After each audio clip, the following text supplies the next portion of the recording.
Bonjour, Gilles ici pour Ciné Techno. Je vous parle du Blu-ray de Future World ou Futur Infernal en version française. Le film de James Franco et Bruce Thierry Chung est distribué par VVS Film et met en vedette Jeffrey Wahlberg, Suki Waterhouse et James Franco.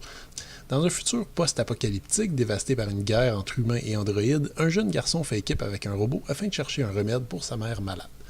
Même si les bandes annonces laissaient rien paraître de très reluisant, j'étais tout de même curieux de voir Future World.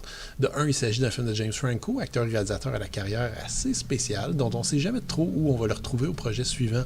De deux, le casting semblait béton, avec des seconds rôles donnés à Franco lui-même, Lucy Liu, Method Man ou Snoop Dogg. Et finalement, il s'agit d'un film post-apocalyptique, genre que je chéris personnellement tout tendrement et que j'essaie de suivre d'année en année. Pour faire bref, un petit récapitulatif, le genre du post-apocalyptique est un film dans lequel les héros doivent survivre dans un monde où toute trace de civilisation ou presque semble avoir disparu. On peut trouver certains ancêtres dès les années 50 ou 60, notamment dans l'adaptation de Lord of the Flies, Last Man on Earth avec Vincent Price ou le Czech End of August at Hotel Ozone, tous d'excellents morceaux de divertissement post-apocalyptique qui soulignent déjà tout le sel du genre, histoire de survie brutale, fantasme de la solitude, réflexion sur le côté animal de l'être humain, etc.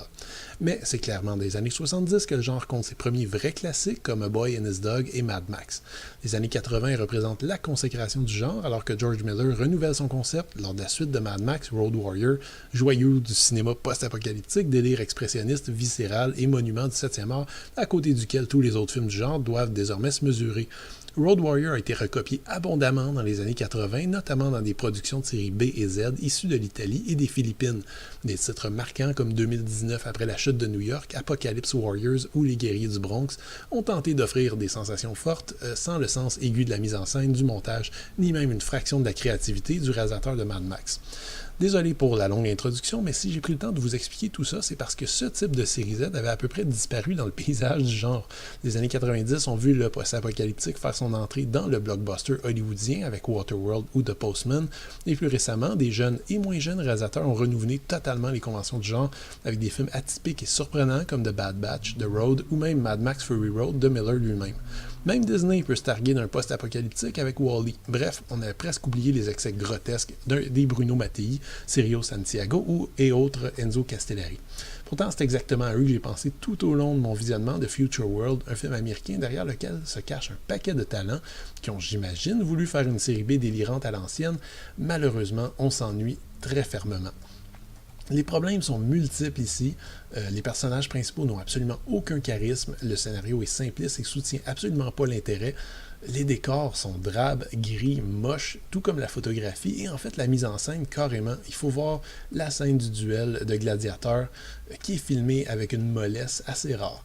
Future World est très laid, mais c'est pas une laideur pertinente et recherchée, comme on trouvait par exemple dans The Road de John Hillcoat. Il y a vraiment une impression d'ennui qui traverse le film dans son ensemble.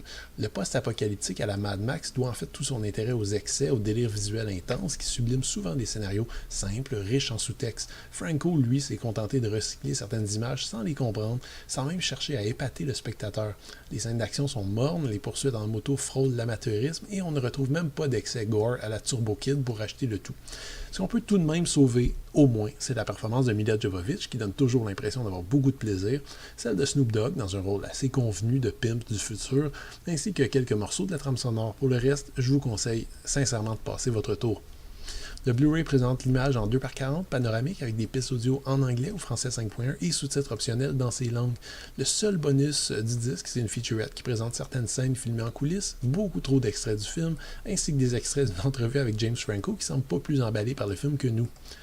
Future World pourrait tenir la route si le film s'était assumé et si le film s'était présenté non pas comme un hommage à Mad Max, mais comme un hommage aux copies italiennes et philippines sans budget ni talent qui pullulaient dans les années 80. Le casting est intéressant, mais gaspillé par un scénario sans grand intérêt et par une mise en scène sans relief. Je suis un grand amateur de films post-apocalyptiques, mais je conseillerais Future World seulement aux plus curieux et désœuvrés des cinéphiles. C'était Gilles, merci, bon visionnement.